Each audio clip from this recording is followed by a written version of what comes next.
আসসালামু আলাইকুম, কেমন আছেন সবাই? আজ আমি আপনাদের সাথে শেয়ার করব চিকেনের একটি খুবই সহজ ও মজাদার রেসিপি। প্রথমে একটি পাত্রে আমরা কিছুটা চিকেন নিয়ে নেব, তারপর সেটাতে লবণ, হলুদ, লঙ্কা এবং অর্ধেক লেবুর রস মিশিয়ে নেব ভালো করে। তারপর এটাকে ম্যারিনেটের জন্য আধা ঘন্টা আমরা রেখে দেবো। এবার একটি কড়াতে কিছুটা তেল নিয়ে নেব, তারপর তেলটি গরম হয়ে গেলে আগে থেকে কেটে রাখা পেঁয়াজ অ্যাড করে দেবো। পেঁয়াজটাকে 1 থেকে 2 মিনিট নাড়াচাড়া করে নেওয়ার পর এতে কাঁচা লঙ্কা কেটে দিয়ে দেব।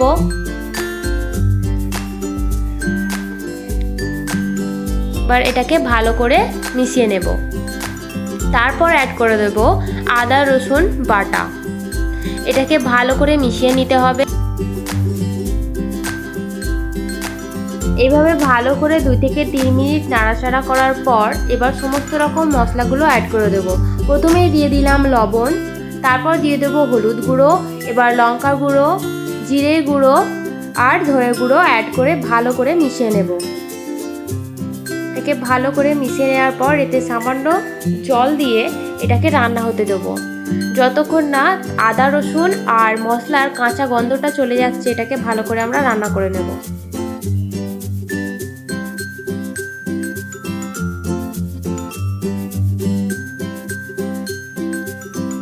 এবার ঢাকনা তুলে দেখব পেঁয়াজ একটু হয়ে এসেছে। এখন আমরা আগে থেকে কেটে রাখা টমেটো এতে মিশিয়ে দেব। এটাকে ভালো করে মিশিয়ে নেওয়ার পর আবারও এটা লো ফ্লেমে চাপা দিয়ে ভালো করে রান্না হতে দেব। 3 থেকে 4 মিনিট পর দেখুন মশলা থেকে ভালো করেই তেল ছেড়ে দিয়েছে। এবার এতে আমরা অ্যাড করে দেবো আমাদের আগে থেকে ম্যারিনেট করে রাখা মাংসগুলো।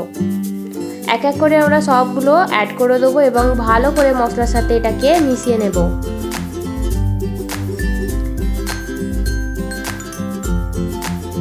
এইভাবেই বেশ কিছুক্ষণ মাংসকে কষে নিতে হবে। এভাবে বেশ কিছুক্ষণ কষে নেওয়ার পর মাংসটাকে লো ফ্লেমে ঢাকা দিয়ে সিদ্ধ হতে দেবো। এখনো পর্যন্ত আমরা এখানে কোনো প্রকার জল অ্যাড করিনি, কারণ মাংস থেকে জল বেরোবে। দেখতেই পাচ্ছেন মাংস থেকে কতটুকু জল বেরিয়েছে।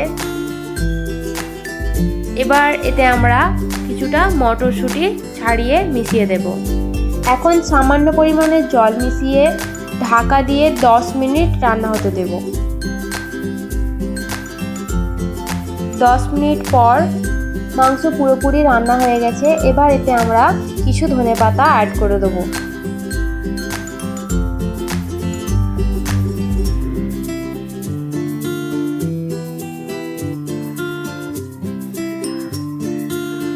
এটাকে ভালো করে মিশিয়ে নেব আমরা।